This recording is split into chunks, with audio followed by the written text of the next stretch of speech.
नमस्कार दोस्तों, स्वागत है आपका हमारे YouTube चैनल सेल्फ स्टडी में। आज हम बात करने वाले हैं मध्य प्रदेश सामान्य परिचय।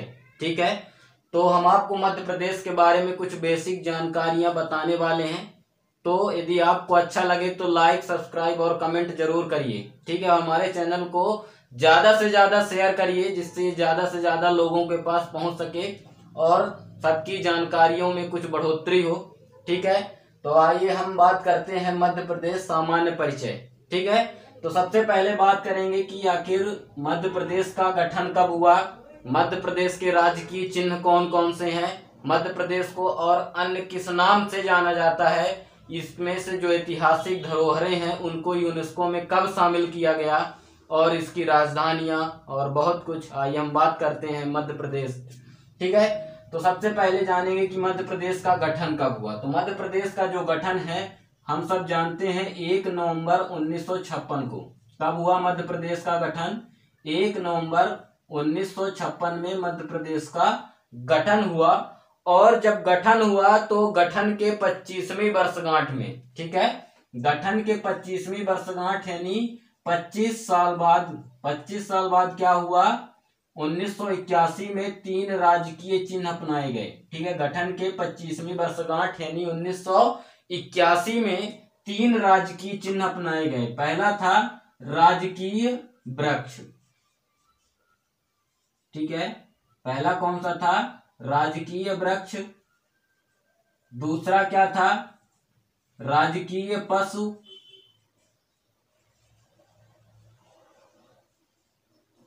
और तीसरा क्या था? राजकीय पक्षी। ठीक है, तीसरा क्या था? राजकीय पक्षी। अब राजकीय वृक्ष क्या अपनाया गया? जो हमारे भारत देश का राजकीय वृक्ष है। ठीक है, हमारे देश का जो राष्ट्रीय वृक्ष है वो क्या है? बरगद है। ठीक है, तो हमारे जो भारत देश का राष्ट्रीय वृक्ष बरगद है, वही हमारे मध्य प्रदेश का भी क्या है? बरगद है। और इसको अन्य किस नाम से जाना जाता है? बट वृक्ष। ठीक है, और अन्य किस नाम से जाना जाता है? बट वृक्ष से। फिर दूसरा है जो राजकीय पशु है वो क्या हुआ? बारहसिंघा। ठीक है, राजकीय पशु किसे बनाया गया? बारहसिंघा को। और इसमें भी बारहसिंघा का कौन सा प्रजाति है? ब्रेडरी प्रजाति का। ठीक है, कौन सी प्रजाति का? ब्रेडरी प्रजाति का, जो कि बहुत ही महत्वपूर्ण है। ठीक है, हर एग्जामों में पूछा जाता है किस प्रजाति का बारहसिंघा राजकीय पशु में अपनाया गया है। ठीक है, तो ब्रेडरी प्रजाति का, हमें उसका आंसर क्या बताना है? ब्रेडरी प्रजाति का राजकीय पशु जो है बारहसिंघा है, वही हमारे मध्य प्रदेश का राजकीय पशु है। ठीक है ना। फिर उसके बाद बात करेंगे राजकीय पक्षी की। तो राजकीय पक्षी क्या अपनाया गया? दूधराज। ठीक है, क्या अपनाया गया? राजकीय पक्षी दूधराज अपनाया गया। और जो इसको और किस नाम से जानते हैं? शाहे बुलबुल। ठीक है, शाहे बुलबुल के नाम से जानते हैं। और इसका जो वैज्ञानिक नाम है वो क्या है? टर्फिस फोन।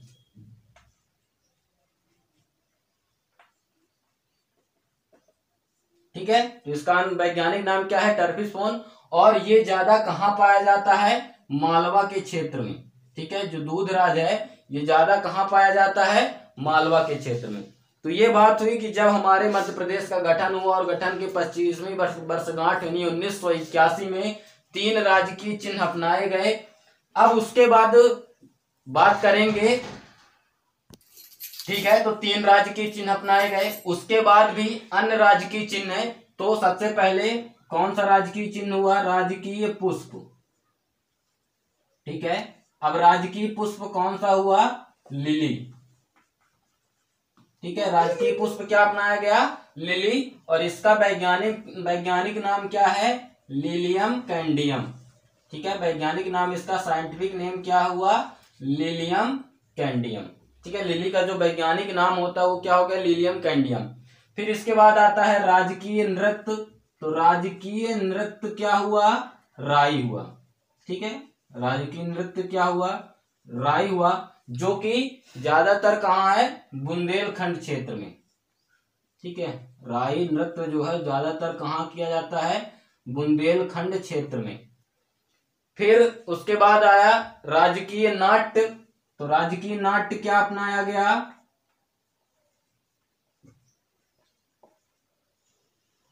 माचा। ठीक है, राजकीय नाट्य क्या अपनाया गया, माचा, जो कि कहाँ है, जो ज्यादातर कहाँ किया जाता है, मालवा क्षेत्र में। ठीक है, जैसे राई ज्यादा कहाँ, राई नृत्य कहाँ किया जाता है ज्यादा, बुंदेलखंड क्षेत्र में। उसी तरह राजकीय नाट्य किधर है, मालवा क्षेत्र में। फिर उसके बाद बात करते हैं हमारी जो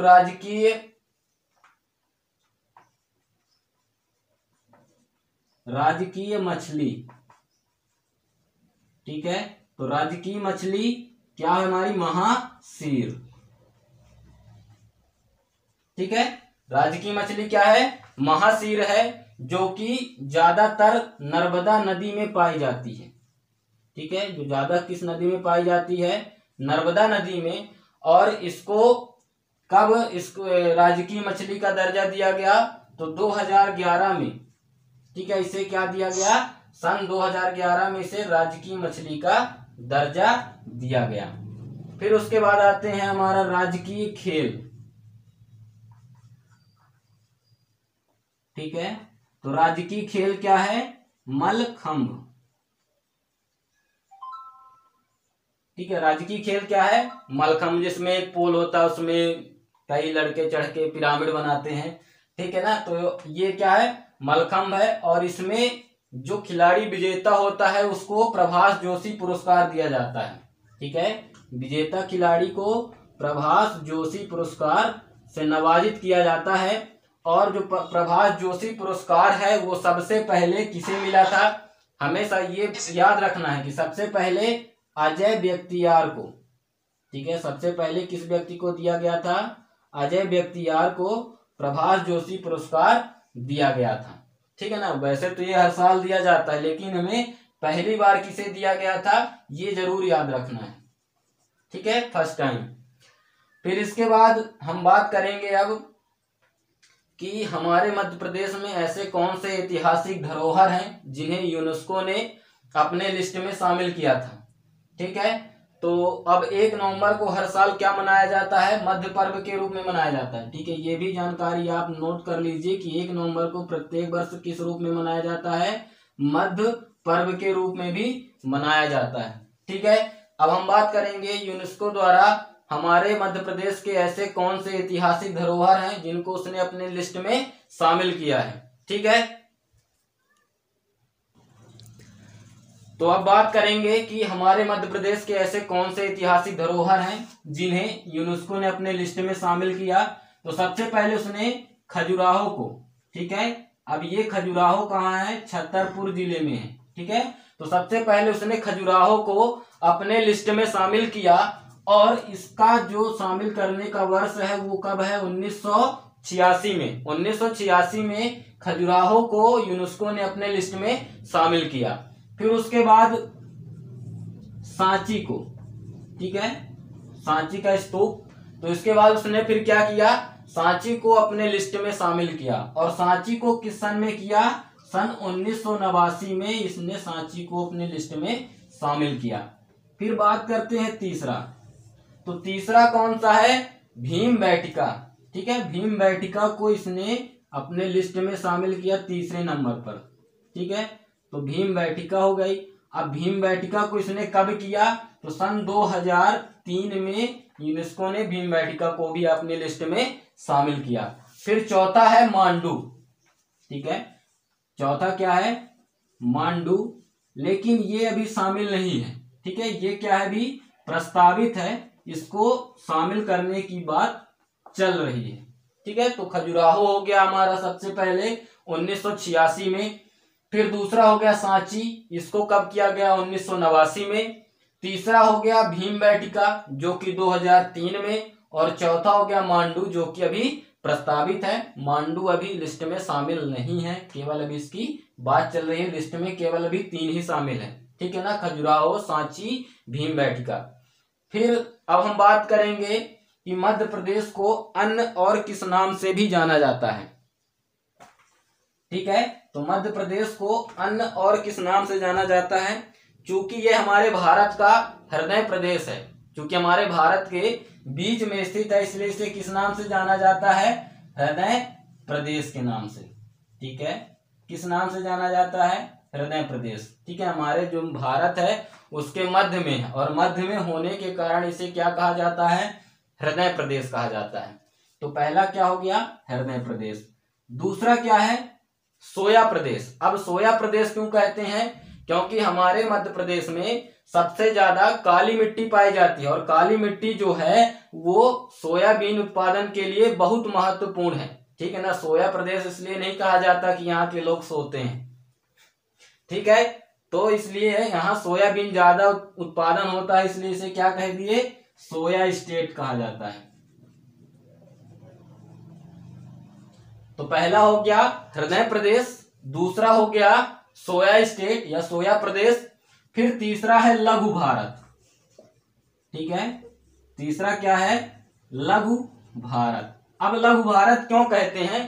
क्योंकि हमारे मध्य प्रदेश में यदि हम पूर्व से लेके पश्चिम चलें या उत्तर से लेके दक्षिण की तरफ चलें तो बहुत सारी विविधताएं पाई जाती हैं। ठीक है, और उन्हीं विविधताओं की वजह से इसे हम क्या कहते हैं? लघु भारत के नाम से भी जाना जाता है।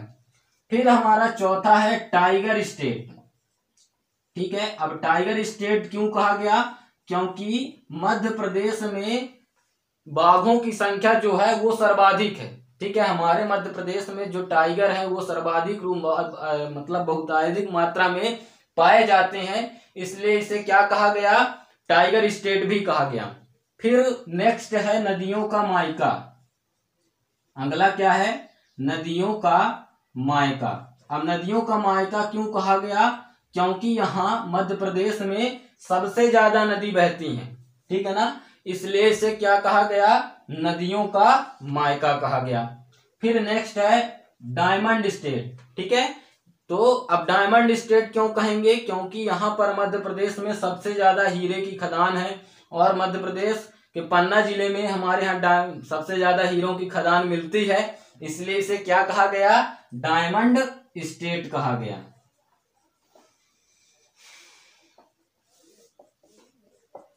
ठीक, तो पहला हो गया हृदय प्रदेश, दूसरा हो गया सोया प्रदेश, तीसरा हो गया लघु भारत, चौथा टाइगर, पांचवा नदियों का मायका, और छठवां हो गया डायमंड स्टेट।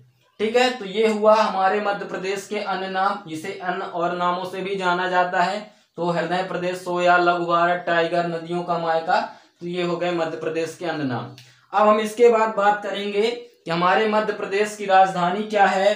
ठीक है, इसकी व्यावसायिक राजधानी क्या है। ठीक है, तो जैसा कि आप लोगों को पता ही है कि हमारे मध्य प्रदेश की जो राजधानी है वो क्या है? भोपाल है। ठीक है, ठीक है, क्या है मध्य प्रदेश की राजधानी? भोपाल।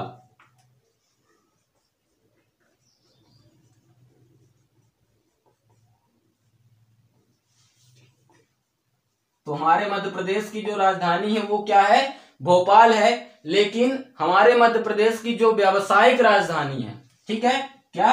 व्यावसायिक राजधानी वो क्या है? इंदौर है। व्यावसायिक राजधानी क्या है? इंदौर है।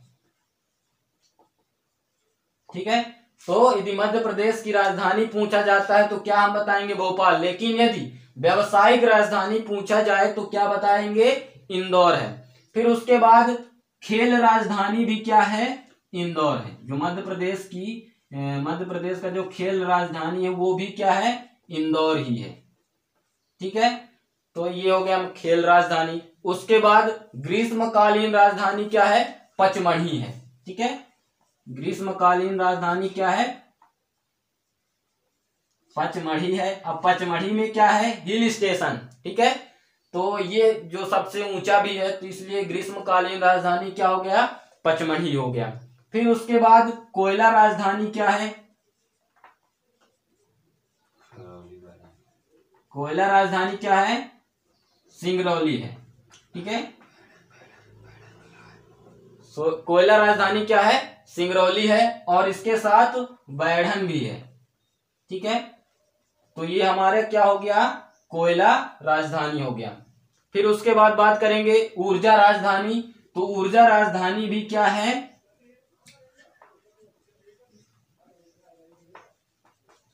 ऊर्जा राजधानी भी हमारी सिंगरौली ही है। ठीक है, तो मध्य प्रदेश की जो ऊर्जा राजधानी हो गई, कोयला राजधानी और ऊर्जा राजधानी दोनों ही क्या है, सिंगरौली है। उसके बाद संगीत शहर किसे कहा गया है, तो मध्य प्रदेश का जो संगीत शहर है वो किसे कहा गया है, मैहर को कहा गया है। ठीक है, मैहर को ही क्यों कहा गया, जो अब्दुल खां थे वो उन्होंने यहाँ पर ही आकर के संगीत विद्या सीखी थी, इसलिए उन्होंने इसको संगीत राजधानी के रूप में या संगीत राज्य के रूप में इसे दर्जा दिया गया है। फिर उसके बाद बात करेंगे मैंगनीज। ठीक है, यहाँ पर क्या है, मैंगनीज। अब मैंगनीज राजधानी, तो मैंगनीज ज्यादा कहाँ पाया जाता है, बालाघाट में। ठीक है, इसलिए बालाघाट को क्या कहा गया, मैंगनीज, यहाँ की क्योंकि ज्यादा मात्रा में बालाघाट में मैंगनीज ज्यादा मात्रा में पाया जाता है। तो ये हुई बात हमारे मध्य प्रदेश का गठन कब हुआ, तो 1 नवंबर 1956 को, और गठन के 25वीं वर्षगांठ में 3 राज्य की चिन्ह अपनाए गए। ठीक है, उसके बाद अन्य राज्य की चिन्ह भी हुए। फिर उसके बाद हमने क्या देखा कि जो हमारे मध्य प्रदेश के ऐतिहासिक धरोहर हैं, जैसे खजुराहो हो गया, भीमबेटका हो गया, इनको यूनेस्को ने कब शामिल किया। और उसके बाद मध्य प्रदेश के अन्य नाम, इसे अन्य किस नाम से जाना जाता है, तो हृदय प्रदेश, सोया प्रदेश, ठीक है, नदियों का मायका, टाइगर स्टेट, अन्य नामों से भी जाना जाता है। और इसकी जो राजधानी है तो वो तो फिलहाल में भोपाल ही है, लेकिन व्यावसायिक राजधानी, खेल राजधानी, ठीक है, ग्रीष्मकालीन राजधानी और कोयला राजधानी, तो ये सब हमने अपने इस वीडियो में देखा। अब हम मध्य प्रदेश के बारे में विस्तार से अगले लेक्चर में बात करेंगे। तब तक के लिए आप हमारे चैनल को लाइक सब्सक्राइब जरूर करिए और अपने दोस्तों के पास ज्यादा से ज्यादा शेयर करिए, जिससे उनके पास मध्य प्रदेश के बारे में महत्वपूर्ण जानकारियां उपस्थित हो सके। तब तक के लिए बहुत बहुत धन्यवाद।